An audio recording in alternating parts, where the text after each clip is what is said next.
So I'm going to pick up from the assumption of the former speaker, which was an assumption, of course, and that assumption is that artificial legal intelligence, which is what I thought we were talking about, whether it actually gets it right. And for me, the interesting question is not even whether it gets it right, but whether we are not entering an age of a new catch-22, that is, whether we can still answer the question whether this technology will get it right. And I will explain myself. This is a cartoon that sums up anything I want to say today and tomorrow. So if I don't get beyond this slide, you've at least had my point. Note that there is 3 times the word think, and that it probably doesn't mean the same thing, and that is what this is all about. Kindly, the New York Times was hired by Simon Stern to run an article in advance of the conference of tomorrow, where the keynote speaker, Dana Remus, was referred to. She wrote a very interesting paper, and it was a very interesting article. Anyways, I'm just citing from it. A Mr. Salazar, a practicing lawyer obviously, was particularly impressed by a legal memo service that Ross, that's the artificial intelligence built on Watson, is developing. Type in a legal question and Ross replies a day later with a few paragraphs summarizing the answer in a 2-page explanatory memo. The results, he said, are indistinguishable from a memo written by a lawyer. And he said, that blew me away. It's scary if it gets better. We're going to lose jobs, as we've just heard. But then the article goes on, well, not yet. The system is pretty good, identifying the gist of questions and cases, but Ross is not much of a writer. The chief technology officer of Ross says, so humans take the rough draft that Ross comes up with and then creates the final memos, and that takes a day. And it will take a long time before Ross can actually do this. Now, what interests me is what happens at the moment that this human person is sitting down, picking up this information, assuming it's correct. Is this a highly paid top lawyer which is checking this? Or is this the paralegal that will just assume that it's correct and has a literary degree, so he's doing a nice job? So this is, of course, the point.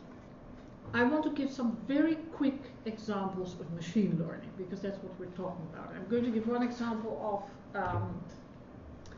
of natural language processing, which most of the legal intelligence on legal texts are based on. I'm going to take a non-legal, non-law example. So imagine we university professors have to grade a lot of essays. When Harvard and Yale and MIT started a MOOC, massive online open course, together, they foresaw that they would not be able to have the staff to check all these open essay questions. So they developed at the same time software to grade them. This works as follows. So you have, let's say, 3,000 essays on the same question. The teacher grades the first 100, then gives the system, the machine learning system, both the 100 essays and the grades. That system will then try to find mathematical functions that relate the input, that is text, to the output, that is a grade. The teacher then corrects or grades the next 100 essays. But he also feeds them to the machine. Then he looks at what the machine does and looks at what she's done herself, compares it, and tells the machine, this shouldn't have been 7 but 9, this shouldn't have been 2 but 9. It turns out that often the very low marks, they get it wrong, because these are original people often, etc., etc. And this process is reiterated. So the algorithms are trained on the data set, which is the combination of essays and grades until the system does it good enough, maybe even better than the teacher, because the system doesn't get tired, and very important, the system doesn't get irritated when the same mistake returns for the 2000th time. As you can imagine, teachers, when they see that this is working, so after 300 they will let the system do it and maybe just check the lowest bottom and the middle, sort of pass fail. Then at some point teachers will get bored and start doing something else. This is a very important occurrence, because if teachers start doing something else and they allow this system to develop its own dynamics, then if we think a few years further, the question is, if you then ask the teacher, can you check back whether the teacher can still answer that question? Has this been done well or not? A totally different example. This was an example of supervised machine learning. That means the system learns from examples and from corrections. So the examples is what you feed the system. The corrections is that you say, well, the output is not entirely right, blah, blah, blah. Now, there's a lot of talk about unsupervised machine learning, and many people think from the pseudo-religious, worshipy articles you find in many newspapers and in consultant output, that if you just put a whole lot of data together and then run some algorithms, then all the problems in the world are going to be solved. Well, it simply works like this. Take the example of a Google experiment with, I think it's called dream techniques or something like that. So they trained algorithms on animal faces. They didn't tell them what this was about or where they wanted to go. They just asked the algorithms, look for patterns. So if you ask algorithms, look for patterns, which is basically mathematical functions, they just go ahead and do it. After that, after having trained the algorithms on this, they show the system pictures of flowers on the right-hand side on the bottom. And if you look well, you see that the system actually does recognize something, namely animal faces. Now, I imagine that you're not surprised that if you train a system of animal faces, that it will always see animal faces in anything you show it. Now, this is obvious, because I'm telling you.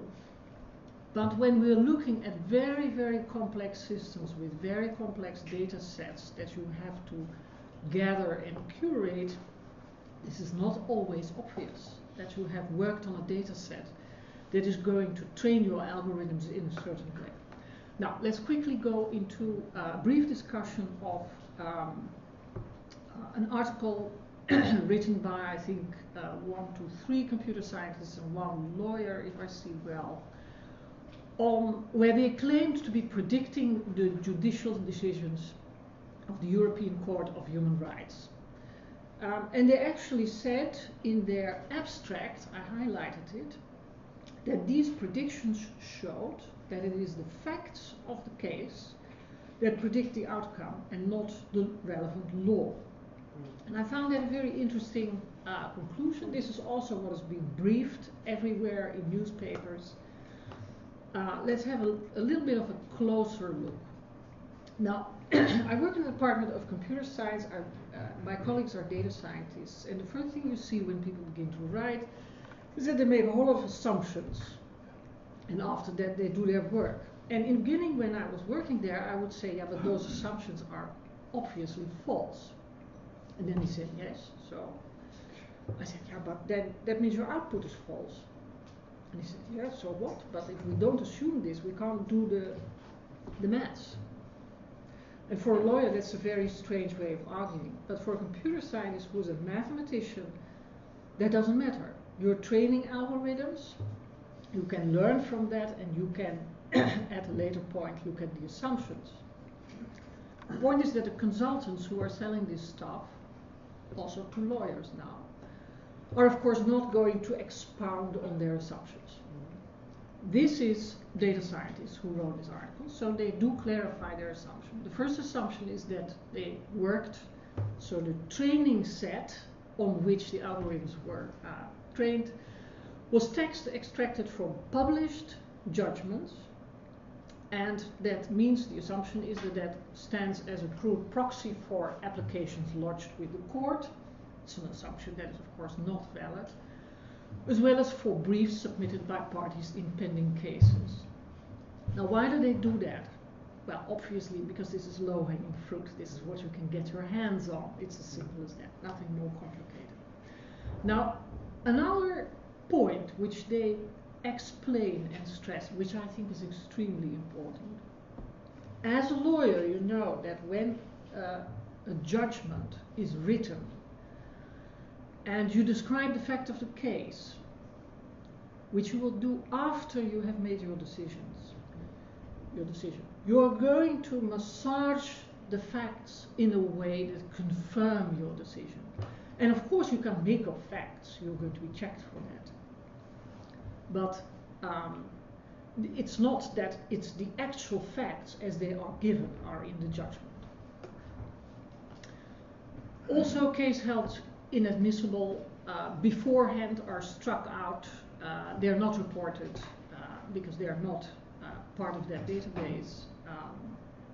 And that again means that there is no text-based predictive analysis of these cases. That further limits, it's of course again a matter of low-hanging fruit. The other issue is that they restricted themselves to cases related to Article 3, 6 and 8. That's the human right against torture, the right to a fair trial and the right to privacy. Why? Well, very practical, because they provided the most data to be scraped and sufficient cases for each.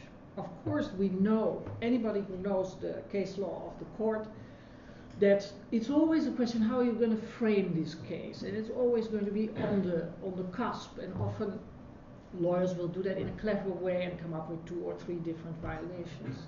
Now, this you can't see if you're going to focus on this. I've left out all the slides that detailed, but this is the conclusions. They say circumstances, facts, and topics are best predictors, and when you combine these, you can actually come to a prediction of 79%. And then they say law has the lowest performance.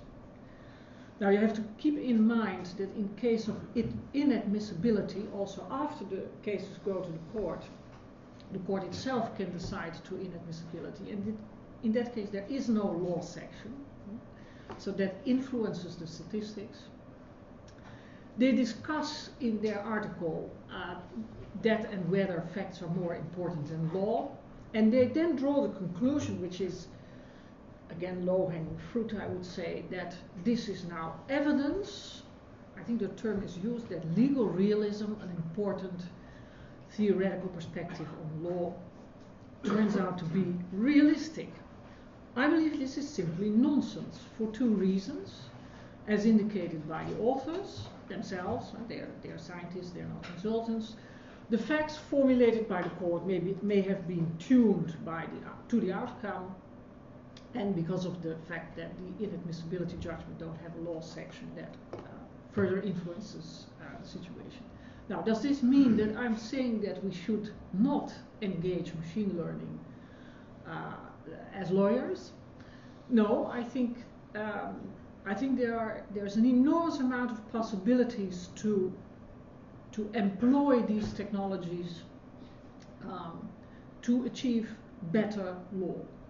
First of all, it can be used to provide feedback to lawyers, but also to clients, to prosecutors, and also to courts. And these are 4 different groups. If this feedback only goes to the lawyers, to the law firms, and not to clients, or not in an understandable ways, we already have a problem.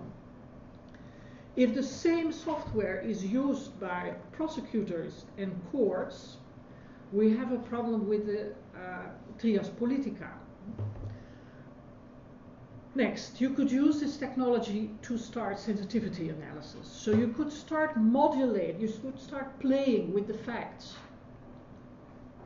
trying different legal precepts, trying different claims, and then seeing what calculations, what predictions the system comes up with. You're not saying, well, this is really true. No, that's not the point. You're playing around to get new ideas. So basically, third point, you're creating a space for experimentation, to develop new insights, to develop new argumentation patterns, and to test alternative approaches. You could even and clearly detect missing information, both facts and legal arguments, and that could help to improve the outcome of cases. I'm convinced that this will improve the acuity of human judgment. But there is one caveat. Not if it is meant to replace human judgment, because then something totally different happens. Now, I'm even not saying that it should not replace human judgment. I think the question that we have to ask, and that's a question of professional ethics, but also a question of politics, and a question of law in the end, is when are we going to use this to replace human judgment? And will we have the intelligence to not confuse that with law? Because as soon as you replace human judgment with these sort of machineries, you should call it public administration.